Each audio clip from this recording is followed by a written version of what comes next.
నమస్తే అండి. ఈరోజు టాపిక్ ఏంటంటే 7.2 ఫుల్ సెట్ యాంప్లిఫైర్ అండి. యూట్యూబ్లో నా వీడియోస్ చూసి ఇంప్రెస్ అయ్యి నాకు ఆర్డర్ ఇచ్చారండి. వరప్రసాద్ గారు, శ్రీకాకుళం అయింది. ఇది 7.2 యాంప్లిఫైర్ అండి. 8.2 అని కూడా అనొచ్చు. ఎందుచేతనంటే సెంటర్ కి 2 యాంప్లిఫైర్లు సపరేట్ గా ఇచ్చామండి. ఇవి మొత్తం 6 సరౌండింగ్ బాక్సులు, సెంటర్ బాక్స్ ఒకటండి. ఈ సెంటర్ బాక్స్ లో 2 యాంప్లిఫైర్లు సపరేట్ గా ఇచ్చి రెండింటికి వేరువేరుగా ఇచ్చామండి. ఇది పంచ్ వాయిస్ గురించి, ఇది బాస్ వాయిస్ గురించి 2 విధాలుగా 2 యాంప్లిఫైర్లు ఇచ్చుకున్నామండి. ఒక్కొక్క ఛానల్ 100 వాట్స్ చొప్పున మొత్తం 6 సరౌండింగ్ బాక్సెస్ అండి. దీంట్లో 2 100 వాట్స్ అండి. ఇదొక 100 వాట్స్, ఇదొక 100 వాట్స్. మొత్తం 8 ఛానల్స్ కింద 7.2 అయినా కూడా 2 చేయడం వల్ల, 2 సపరేట్ యాంప్లిఫైర్లు చేయడం వల్ల 8.2 అనొచ్చండి. 0.2 అంటే 2 సబ్ ఊఫర్లు అండి. ఇదొక సబ్ ఊఫర్ 12 ఇంచెస్, ఇదొక sub woofer 12 inches double magnets అండి. డీజే ప్రో కంపెనీ వారిది. అలాగే దీంట్లో జిప్ కంపెనీ 6.5 ఇంచెస్ స్పీకర్స్ వాడామండి. అలాగే డాపిక్ ట్యూటర్స్ వాడామండి. డాపిక్ ట్యూటర్స్ ఏంటంటే జిప్ మీద కొంచెం పంచ్ ఎక్కువ వస్తుందండి. జిప్ దీనికి వాడామండి. కొంచెం తక్కువ ట్రిపుల్ రావాలి కాబట్టి సెంటర్ లో ఎక్కువ ట్రిపుల్ వస్తే క్రాక్లింగ్ సౌండ్ వస్తుంది. అందువల్ల జిప్ ట్యూటర్ వేసి దానికి 1 సిరీస్ లో వేసాం అనమాట. అప్పుడు లైట్ గా మైల్డ్ గా వస్తుంది ట్రిపుల్. అదే కాకుండా పంచ్ వాయిస్ గురించి ఫుల్ రేంజ్ స్పీకర్ వాడామండి. బాస్ వాయిస్ గురించి ఓఫర్ వాడామండి. ఇక్కడ అలా 2 రకాలుగా వాడి 2 యాంప్లిఫైర్స్ ఇచ్చామండి. టోటల్ గా ఇది 600 వాట్స్ మొత్తం 6ను, ఇది ఒక 200 వాట్స్ కలిపి 800 వాట్స్ అండి. అలాగే ఇది 250 వాట్స్, కింద ఊఫర్ 250 వాట్స్, అదొక 500 వాట్స్ అండి. అంటే టోటల్ గా 1300 వాట్స్ ఆర్ఎంఎస్ అండి. అదే 2500 వాట్స్ పిఎంపిఓ అండి, పీక్ మ్యూజిక్ పవర్ అవుట్పుట్ అండి. 2500 watts at the rate of 8 ohms. 8 ohms load లో చెప్తున్నాను. 4 ohms లోడ్ అయితే ఇంకా సౌండ్ ఎక్కువ వస్తుందండి, కానీ స్మూత్నెస్ ఉండదండి. 8 ohms లో వాడినప్పుడు స్మూత్ గా ఉంటుందండి. అందువల్ల 8 ohms లోడ్ లో స్పీకర్స్ వాడామన్నారు మనం. జిప్ 6.5 స్పీకర్స్ వాడాము దీంట్లో. ఇవన్నీ కూడా ఎండిఎఫ్ ప్లేవుడ్ తో చేసినవేనండి. ఎండిఎఫ్ ప్లేవుడ్ తో చేయడం వల్ల ఏంటంటే సౌండ్ స్మూత్ గా ఉంటది అనమాట. అదే ప్లేవుడ్ తో చేస్తే హార్డ్ గా వస్తుంది, సౌండ్ బాగోదు పెద్దగా. యాంప్లిఫైర్ లో TDA 7294 ఐసీస్ యాజ్ యూజువల్ గా 100 వాట్స్ అండి. ఒకటిను ఈచ్ 100 వాట్స్ అవి వేసామండి. 8 ఛానల్స్ వేసామండి. అలాగే సబ్ ఊఫర్ గురించి 2 సబ్ ఊఫర్ యాంప్లిఫైర్స్ యూజ్ చేసామండి. 2 సబ్ ఊఫర్స్, అందువల్ల 7.2 అనొచ్చండి. 2 సెంటర్ ఛానల్స్ కి 2 యాంప్లిఫైర్స్ ఇచ్చాం కాబట్టి 8.2 అని కూడా దీన్ని అనొచ్చండి. ఈ యాంప్లిఫైర్ లో ఆస్ట్రా కిట్ యూజ్ చేసామండి. ఆస్ట్రా కిట్ డీకోడర్ కొంచెం డిమాండ్ ఎక్కువగా ఉందండి, ఈ మధ్య దొరకలేదు. అందువల్ల యాంప్లిఫైర్ చేయడం కూడా కొంచెం లేట్ అయింది. ఇప్పుడు మళ్ళీ విరివిగా దొరుకుతున్నాయండి. ఇది sub woofer amplifier volume control అండి. ఇది ఫ్రీక్వెన్సీ రెస్పాన్స్ 50 హెర్ట్జ్ నుంచి 200 హెర్ట్జ్ వరకు వెళ్తుంది. దాని పక్కన ఉన్నది ఎలాగో ఎన్కోడర్ అండి. దీనికి యూఎస్బి, బ్లూటూత్, ఎఫ్ఎం, తర్వాత HDMI ఇన్పుట్ ARC, అలాగే బ్లూటూత్, కోయాక్సియల్, ఆక్సిలరీ 1 and 2 ఇన్పుట్స్, అలాగే 6 ఛానల్ ఇన్పుట్స్, ఇన్ని రకాలుగా దానికి పోర్ట్స్ ఉన్నాయండి. ఈ సరౌండ్ బాక్సెస్, ఈ సెంటర్ కూడా బాస్ రిఫ్లెక్స్ సిస్టమ్ అంటామండి. ఎయిర్ హోల్ యూజ్ చేసాం కాబట్టి ఇక్కడ ఎయిర్ హోల్ ఇక్కడ యూజ్ చేసాం కాబట్టి దీన్ని బాస్ రిఫ్లెక్స్ స్పీకర్స్ ఎంక్లోజర్ అంటామండి. అలాగే సీల్డ్ ఎంక్లోజర్ కూడా చేసుకోవచ్చు. సీల్డ్ ఎంక్లోజర్ లో వాటేజ్ ఎక్కువ వస్తుందండి, కానీ బాస్ వాయిస్ తక్కువ వస్తుందండి. అదే బాస్ రిఫ్లెక్స్ సిస్టమ్ లో అయితే బాస్ ఎఫెక్ట్ కూడా కొంచెం ఎక్కువగా వస్తుందండి. అందువల్ల దీంట్లో కూడా మేము ఎయిర్ హోల్స్ యూజ్ చేసామండి. టీవీలో డాల్బీ డిజిటల్ ప్లస్ అయితే డాల్బీ డిజిటల్ వస్తుంది, DTS ఇస్తే DTS వస్తుంది, PCM ఇస్తే PCM వస్తుంది. మనం ఇచ్చే ఇన్పుట్ సోర్స్ బట్టి ఉంటుందండి రావడం అనేది. యూట్యూబ్ యొక్క సెట్టింగ్స్ లో 5.1 ఎనాబుల్ చేసుకోవాలంటే అప్పుడు యూట్యూబ్ లో వచ్చే 5.1 కూడా మనకి 5.1 గా వస్తుంది.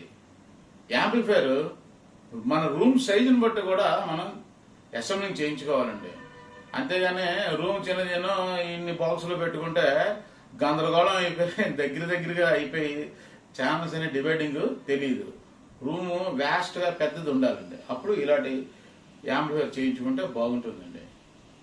ఈ యాంప్లిఫైర్ యొక్క క్యాబినెట్ డెప్త్ కూడా 15 ఇంచెస్ డెప్త్ అండి. సాధారణంగా 12 ఇంచెస్ డెప్త్ ఉన్నటువంటి క్యాబినెట్ వాడతాము, కానీ దీనికి 7.2 యాంప్లిఫైర్ 8.2 యాంప్లిఫైర్ కాబట్టి 15 ఇంచెస్ డెప్త్ లోతు ఎక్కువ ఉన్నది యాంప్లిఫైర్ బాక్స్ క్యాబినెట్ వాడేమండి దీనికి. ఇవ్వండి ఇవి సరౌండ్ బాక్సెస్ ఈ విధంగా చేయించాము. టాప్లో లౌడ్ స్పీకర్ సాకెట్స్ వచ్చే విధంగా చేసాము అనమాట. ఇది బ్యాక్ సైడ్ వ్యూ. ఇది జిప్ ఫుల్ రేంజ్ స్పీకర్ అండి.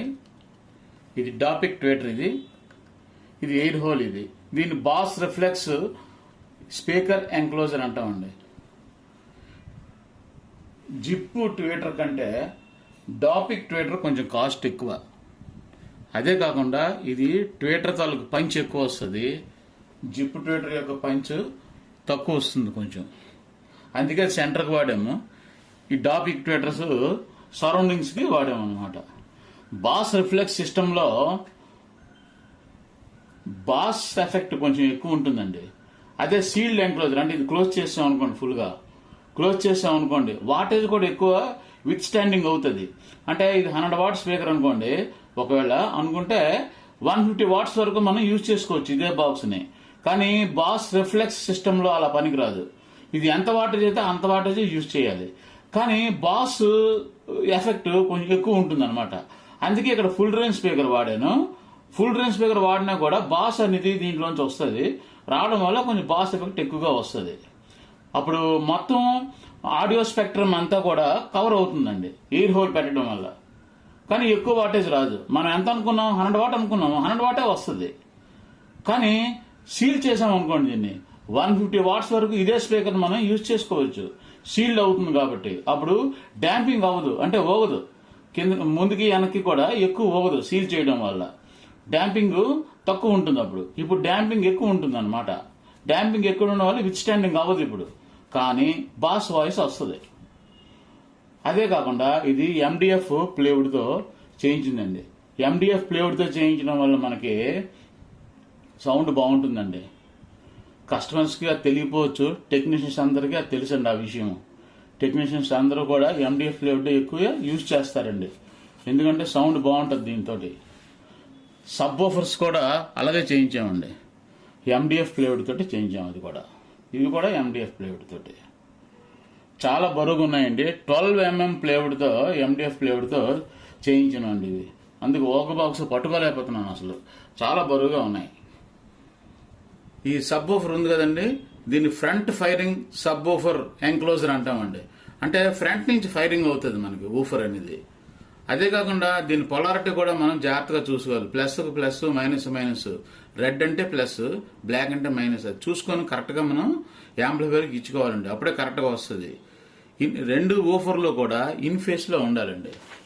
రెండు సబ్ వూఫర్స్ కూడా ఇన్ ఫేస్, అంటే ఇది ప్లస్కి ఇచ్చినప్పుడు యాంప్లిఫైర్కి ఇది కూడా ప్లస్లో ఉండాలి.